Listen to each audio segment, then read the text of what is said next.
नमस्कार विद्यार्थी मित्रांनो, आज आपण काही महत्त्वाचे शब्द व त्याचे अर्थ पाहूयात, जेणेकरून तुम्हाला थर्ड टेटसाठी त्याचा उपयोग होईल आणि जे इतर स्पर्धा परीक्षा देत आहेत त्यांनाही त्याचा उपयोग होईल. तर पहा, अगत्य म्हणजे आस्था, मीन म्हणजे मासा, अगम्य न समजणारे, अयुध शस्त्र, ओनामा प्रारंभ, संगर युद्ध, अंडज पक्षी, वासर वार, कनक सोने, वैनतेय गरुड, अक्षर शाश्वत. त्यानंतर त्याचबरोबर ह्या बाजूला पहा, कांता पत्नी, तुरंग घोडा, कवल घास, नयन डोळे, अग्र टोक, चंडांशु सूर्य, उपानह जोडे, धी बुद्धी, कुरंग हरिण, पंकज म्हणजे कमळ, अनुज म्हणजे धाकटा भाऊ, पियुष म्हणजे अमृत. त्यानंतर पहा, अंगना स्त्री, स्वेदज कीटक, जान्हवी गंगा नदी, काष्ट लाकूड, अवतरण खाली येणे, काया शरीर, अनुग्रह कृपा, अग्रज थोरला भाऊ, ओज तेजस्वीपणा, कुंजर हत्ती, किंकर सेवक, खग पक्षी, इंदू चंद्र, अनिल वारा, जारज पशु. त्यानंतर तनया मुलगी. त्याचबरोबर या साईडला पहा, पियुषपर्यंत बघितला होता.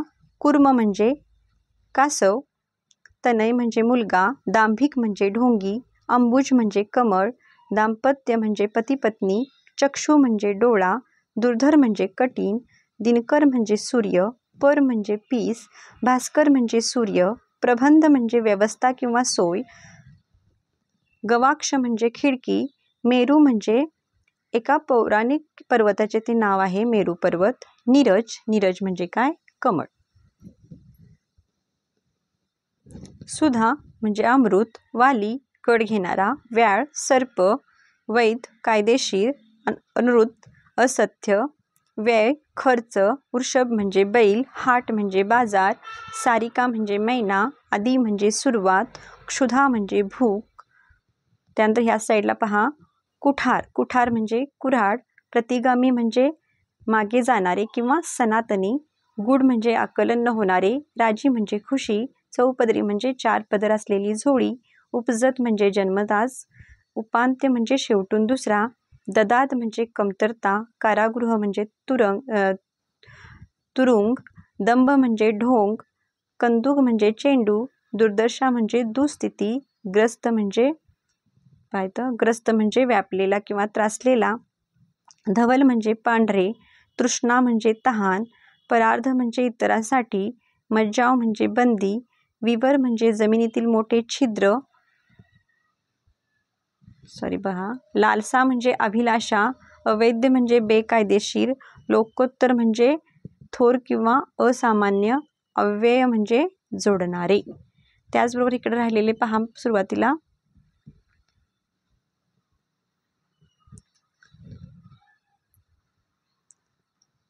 आरोहण म्हणजे वर चढणे, अनंत म्हणजे शेवट नसलेला, अधर म्हणजे ओठ, अभ्युदय म्हणजे भरभराट, कुजन म्हणजे पक्ष्यांचे गायन, ओतप्रोत म्हणजे काठोकाठ सर्व बाजूनी, कुटीर झोपडी, क्षय अंत नाश, अंत शेवट, आगमन येणे, अनादी सुरुवात नसलेला, पुरोगामी पुढे जाणारे किंवा सुधारक, अध्यापन शिकवणे, इतराची नाराजी, ऐतदेशीय याच देशातील, उद्युक्त प्रवृत्त, अज्ञ अजान जान नसलेले, उद्यमशील उद्योगी.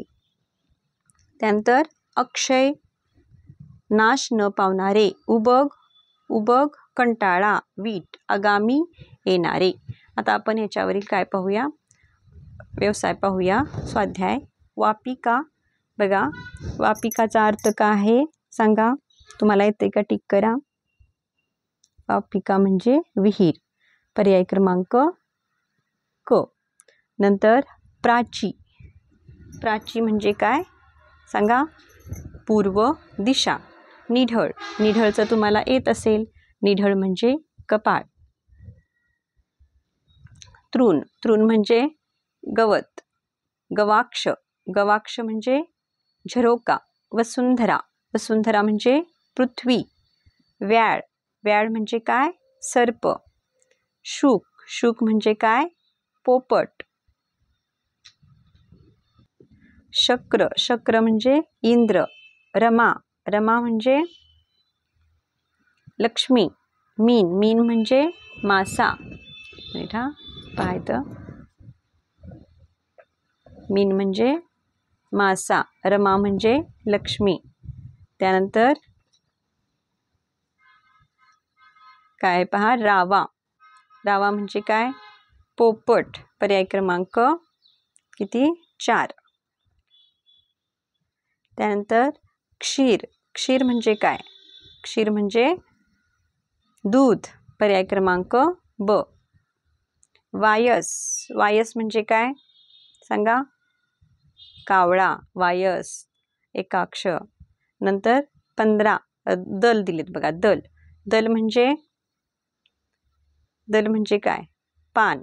दल म्हणजे पान. पर्याय क्रमांक, सॉरी पहा इकडे दिलेला आहे, दल म्हणजे पान. पर्याय क्रमांक ड. हय, हय म्हणजे काय? 16 सांगा. हय म्हणजे घोडा. घोड्याचे समानार्थी शब्द वाचा सगळे. त्यानंतरचे शब्द पाहूयात. मती, मती म्हणजे बुद्धी. तम म्हणजे अंधार. नंतरचा आहे बघा गोधूम, गोधूम म्हणजे काय? गहू. त्यानंतर आहे चारू, त्यानंतर काय आहे? चारू, चारू म्हणजे काय? मोहक. चारू म्हणजे मोहक. जरा, जरा म्हणजे काय? 21 वार्धक्य. जरा म्हणजे काय?